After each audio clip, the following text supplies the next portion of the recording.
Hello दोस्तों, मैं रविंद्र कुमार आपके इस अपने YouTube channel RS study classes पर आपका हार्दिक स्वागत करता हूं, अभिनंदन करता हूं। आप बिल्कुल बहुत अच्छे होंगे, मस्त होंगे।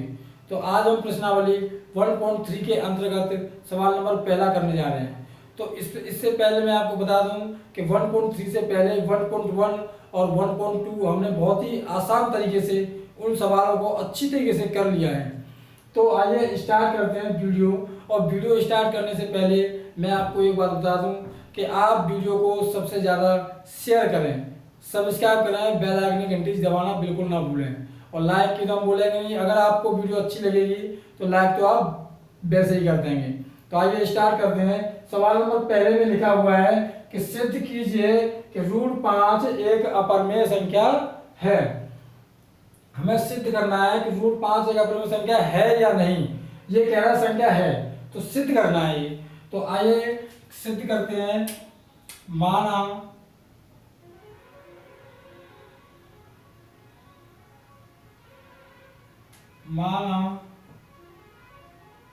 √5 एक परिमेय संख्या है। परिमेय संख्या है।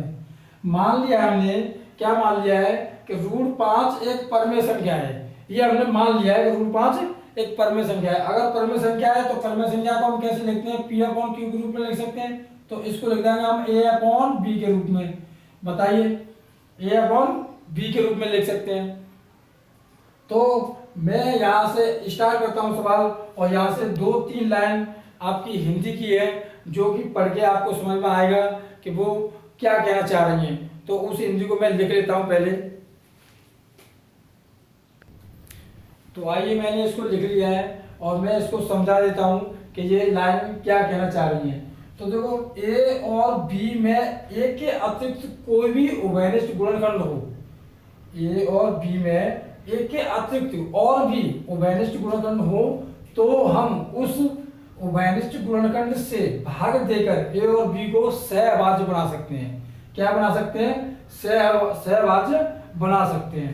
तो आइए स्टार्ट करते हैं। जब √5 बराबर आपका दिया है, ये आपका हमने लिख लिया था A/B, तो B का क्या कर देंगे? इसमें गुणा कर देंगे तो आपकी ये हो जाएगी √5 B बराबर A। अब क्या करेंगे?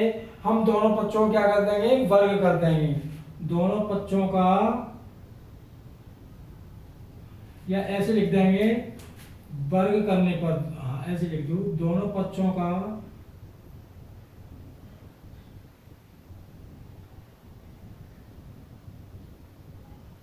वर्ग करने पर,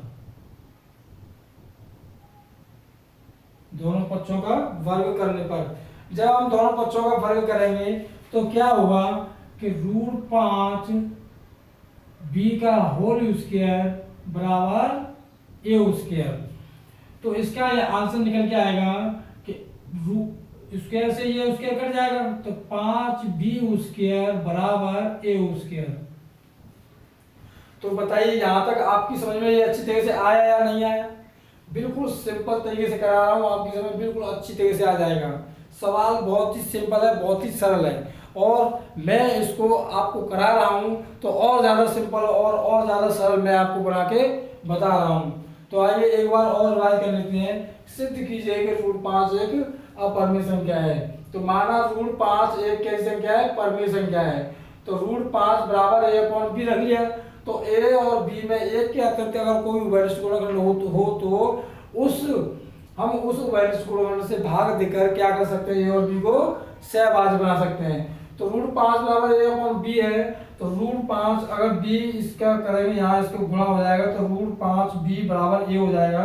जब दोनों पक्षों का वर्ग करेंगे तो इस 5B इसका वर्ग करेंगे और A² का वर्ग कर देंगे, तो स्क्वायर से ये रूट कट जाएगा, तो 5B² बचेगा बराबर A² बचेगा।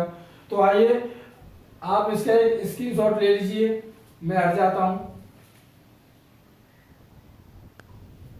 तो आइए, आपने इसका स्क्रीनशॉट ले लिया होगा, तो मैं इसे मिटा देता हूं और यहाँ से आगे करने की कोशिश करता हूं।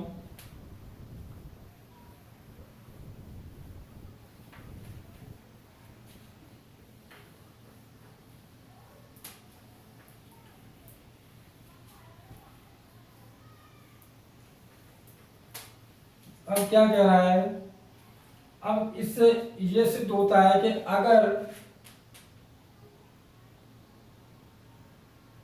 ए स्क्वायर 5 से विभाजित है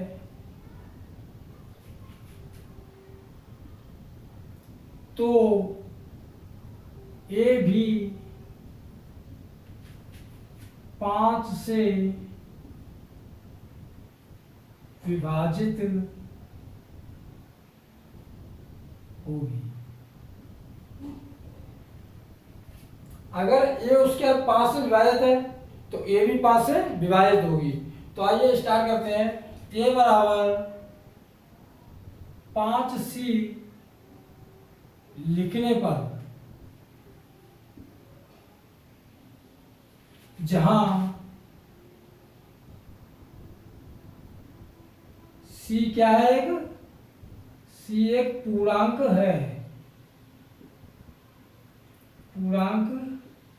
है, जहां c क्या हो गया, पूर्णांक हो गई।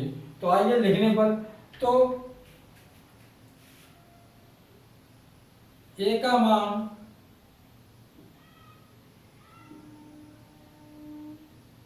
5b स्क्वायर बराबर ए स्क्वायर, 5b स्क्वायर बराबर ए स्क्वायर में प्रतिस्थापित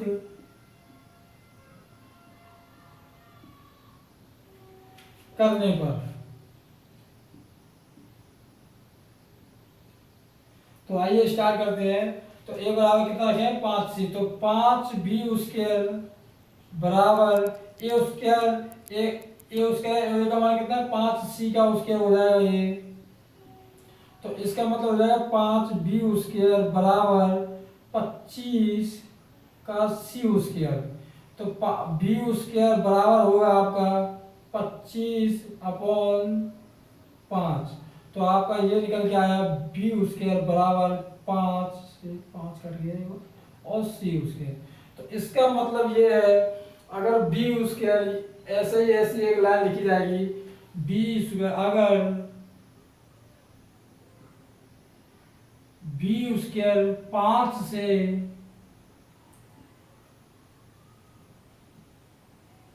विभाजित है तो b भी 5 से विभाजित होगी। मैंने आपको बताया अगर ए उसके 5 से विभाजित है तो ए भी 5 से विभाजित होगी। तो ऐसे यहाँ है बी स्क्वायर बराबर 5c स्क्वायर, तो अगर बी स्क्वायर 5 से विभाजित है तो बी भी 5 से विभाजित होगी। बहुत अच्छी तरीके से समझा रहा हूँ और आपकी समझ में आ भी रहा होगा। तो यहाँ से आगे आप इसका एक स्क्रीनशॉट ले लीजिए, मैं हट जाता हूँ।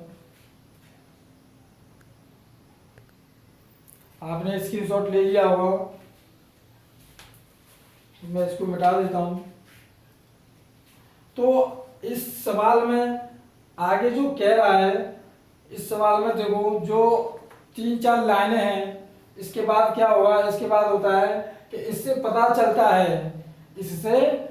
चलता है कि ए और बी सहभाज्य संख्या हैं। कैसी हैं? सहभाज्य संख्या हैं। तो इसमें एक दिया अगर सहभाज्य संख्या है तो हमें यह विरोधाभास अपनी त्रुटिपूर्ण कल्पना के कारण प्राप्त हुआ है कि √5 एक परमेय संख्या है। अतः हम निष्कर्ष निकालते हैं कि √5 एक अपरमेय संख्या है। ये आपकी ये इसमें लाइन लिखी हुई है, ये यहाँ ये पूरी 2 लाइन लिखी हुई है, 2-3 लाइन लिखी हुई है। तो ये आप अपने मैथ में से देख लें, और मैंने ये पूरा सॉल्व करवा दिया है, आप ये मैथ में से देख लें। तो आइए स्टार्ट करते हैं। सवाल नंबर 2 क्या कह रहा है।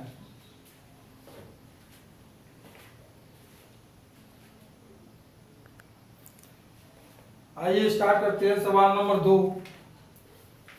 सवाल नंबर 2 क्या कह रहा है कि सिद्ध कीजिए कि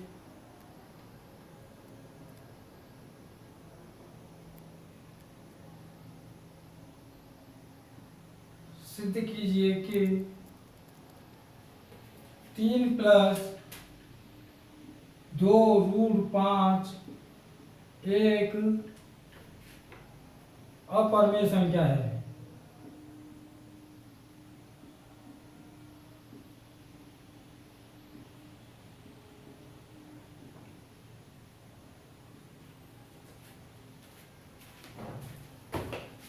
सिद्ध कीजिए कि 3 + 2√5 एक अपरिमेय संख्या है।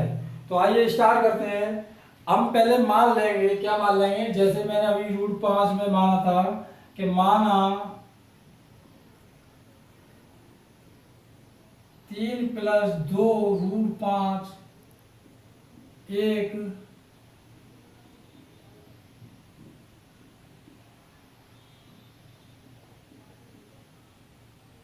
परमेय संख्या है।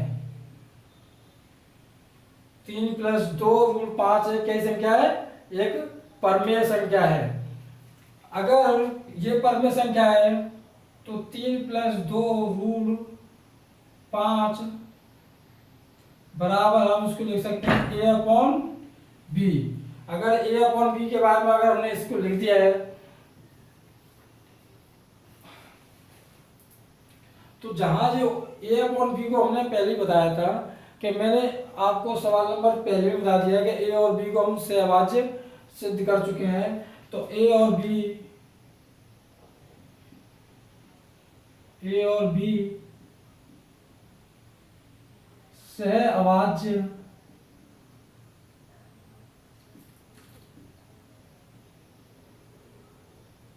संख्या है। a और b कैसी संख्या है? सहअभाज्य संख्या है। तो आइए स्टार्ट करते हैं। यहाँ से आगे सवाल क्या कह रहा है।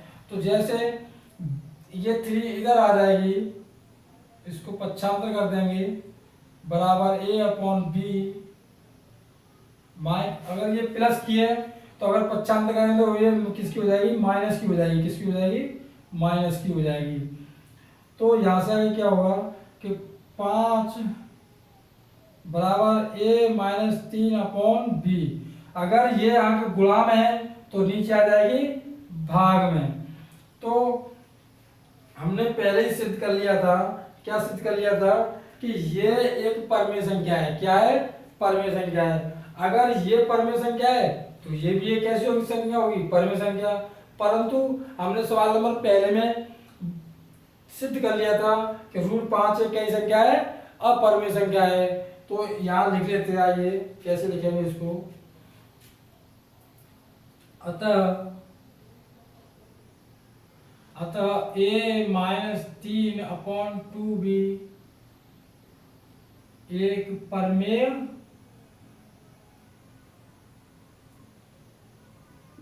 संख्या है। तो √5 भी एक परमेय संख्या होगी।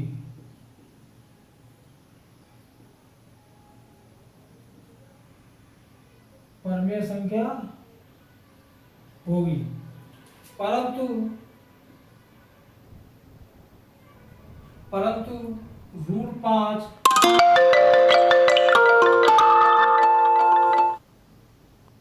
अपरमेय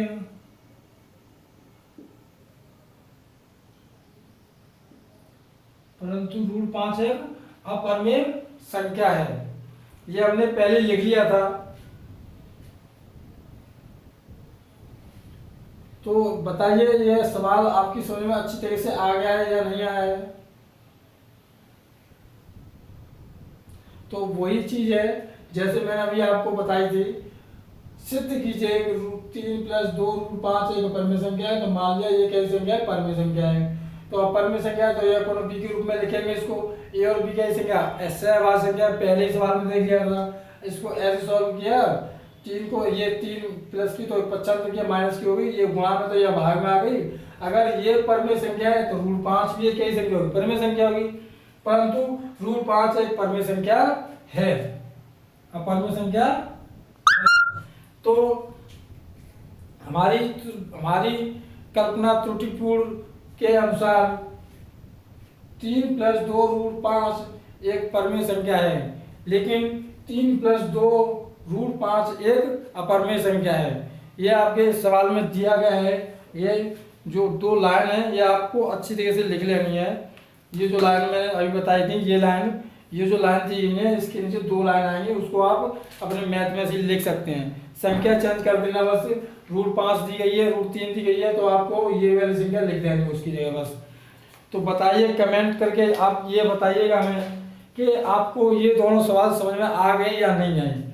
मैं आपको एक चीज़ बता दूं कि आप सबसे ज़्यादा इस वीडियो को शेयर करें, सब्सक्राइब करें और बेल आइकन की घंटी दबाना बिल्कुल ना भूलें। और मैं आपको बता दूं, कमेंट जरूर किया करें। सवाल अगर समझ में नहीं आ रहा है तो भी कमेंट करें, अगर कोई गलती है सवाल में तो भी कमेंट करें। कमेंट जरूर करें, क्योंकि कमेंट करने से ही हमको पता चलेगा कि आपको समझ में अच्छी तरीके से आ रहा है या नहीं आ रहा है।